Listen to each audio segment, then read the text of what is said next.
পৃথিবীর সবচেয়ে আশ্চর্যজনক জিনিস যা বিজ্ঞানীদের পাগল করে তুলেছিল। ৮ নম্বর, এই ভিডিওটি দেখুন যেখানে জল একে অপরের খুব কাছাকাছি থাকা সত্ত্বেও একে অপরের সাথে মিশছে না, যা একটি অলৌকিক ঘটনা বলে মনে হচ্ছে, কিন্তু এর পেছনে একটি বৈজ্ঞানিক কারণ রয়েছে।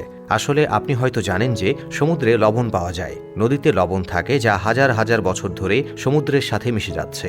এই কারণেই যেসব সমুদ্রে বেশি নদী আসে সেখানে বেশি লবণ থাকে, এবং যেসব সমুদ্রে কম নদী আসে সেখানে কম লবণ থাকে। এবং যখন তারা দুজনেই মিলিত হয় তখন তারা একে অপরের সাথে মেশেও না, কারণ একজনের কাছে লবণ বেশি এবং অন্যজনের কাছে লবণ কম। নম্বর ৭, সিনেমায় দেখানো দৃশ্যের আসল সত্য যা দেখার পরে আপনি বিশ্বাস করবেন না। প্রথমত, আপনি নিশ্চয়ই সিনেমায় অনেক অভিনেতার দেহ দেখেছেন যার মধ্যে কিছু বাস্তব, কিন্তু অনেক অভিনেতা সিনেমায় দেহ পেতে বডি স্যুট ব্যবহার করেন। এছাড়াও সিনেমায় কাঁচ ভাঙার দৃশ্য আপনি অনেকবারই দেখেছেন, কিন্তু আসুন আমরা আপনাকে বলি যে সিনেমায় কাঁচ ভাঙার দৃশ্যে ব্যবহৃত কাঁচটি আসল নয়, বরং চিনি দিয়ে তৈরি, যা সহজেই ভেঙে যায় এবং কোনো ক্ষতিও করে না।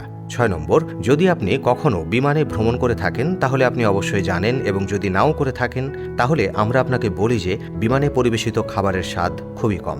কিন্তু কেন এমনটা হয়? বিমান সংস্থাগুলি কি এতে কিছু যোগ করে নাকি অন্য কোনো কারণ আছে? আসলে এর পেছনে একটি বৈজ্ঞানিক কারণ রয়েছে। আমরা যখন উঁচুতে যাই তখন আমাদের ঘ্রাণ শক্তির দিকে তাকিয়ে থাকুন। আমাদের শক্তিও কমে যায় এবং আমাদের জিহ্বার স্বাদও কমে যায়, যা বিমানের খাবারকে কম সুস্বাদু করে তোলে। যদি এটি খাবার হয়ে থাকে তাহলে তো স্বাভাবিক। ৫ নম্বর, ট্রেনটি বিশ্বের দীর্ঘতম ট্রেন। এর কোচ গুনলে আপনার চোখ ব্যথা করবে, কিন্তু এর কোচ কখনো শেষ হবে না। অস্ট্রেলিয়ান BP লৌহ আকরিককে বিশ্বের দীর্ঘতম ট্রেন হিসেবে বিবেচনা করা হয়, যা ২০০১ সালে পরিচালিত হয়েছিল। এটি একটি পণ্যবাহী ট্রেন যার দৈর্ঘ্য ৭.৩ কিলোমিটার এবং ওজনে এটি প্রায় ১ লক্ষ টন বলে জানা গেছে।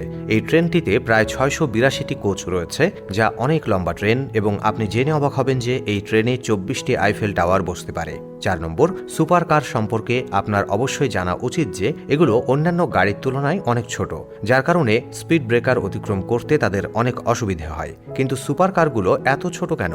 আসলে সিবসে রাস্তা এবং গাড়ির মধ্যে অনেক দূরত্ব থাকে, যার কারণে বাতাস চলতে থাকে এবং উচ্চ গতিতে চালালে এটি উল্টে যেতে পারে। এবং একটি সুপার গাড়ি তৈরি করা হয় দ্রুত গতিতে চালানোর জন্য, এবং যাতে নিচে থেকে বাতাস না যায়, এটা রাস্তায় লেগে থাকে, এবং যাতে গতিতে গাড়ি চালানোর সময় এটি উল্টে না যায়। ৩ নম্বর, সাধারণত আম পাকার পর ভেতর থেকে হলুদ হয়ে যায়, কিন্তু একবার ভাবুন তো, এমন কোনো আম আছে যা পাকার পর সাদা হয়ে যায়? হ্যাঁ, এটা সত্য। এটা খুবই বিরল জাতের আম, বানি নামে পরিচিত। এই আমটি মূলত বালিতে পাওয়া যায় এবং এটি দেখতে বেশ অস্বাভাবিক বলে মনে হয়। বিশেষ বিষয় হলো এর স্বাদ সাধারণ আমের থেকে সম্পূর্ণ আলাদা। বলা হয় যে এর স্বাদ ওয়াইনের মতো। এখন প্রশ্ন হলো, আপনি কি এই অনন্য আমের স্বাদ নিতে চান? আপনার মতামত জানিয়ে দিন। ২ নম্বর, পৃথিবীর সব গাছে যে ফলগুলো জন্মে সেগুলো দেখতে এরকমই, কিন্তু এই অদ্ভুত গাছটির দিকে তাকান যেখানে ফলগুলো কেবল গাছের ডালেই জন্মে, অর্থাৎ দেখতে খুবই অদ্ভুত। আমি আপনাকে বলি যে জাটিকাবা নামক এই অদ্ভুত গাছটি ব্রাজিলে পাওয়া যায়। এতে জন্মানো ফলগুলি খুবই সুস্বাদু এবং এই ফলের রসও তৈরি হয়, বিক্রিও করা হয়। ১ নম্বর, আমরা মানুষ উচ্চতাকে খুব ভয় পাই, কিন্তু পাহাড়ে বসবাসকারী পাহাড়ি ছাগল এটিকে মজা করে তুলেছে।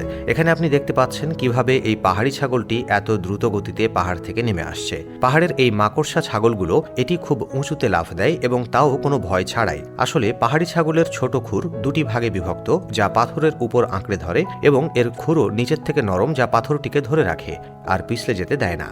এবং এর এই সাহস ও আরোহণের দক্ষতা এটিকে মাকড়সা ছাগল করে তোলে। এই ছাগলগুলো পাহাড়ের চারপাশে হামাগুড়ি দিয়ে খনিজ পদার্থ এবং লবণ চাটতে থাকে। আপনি যদি এখন পর্যন্ত ভিডিওটি দেখছেন, ভিডিওটি লাইক আর শেয়ার করতে ভুলবেন না।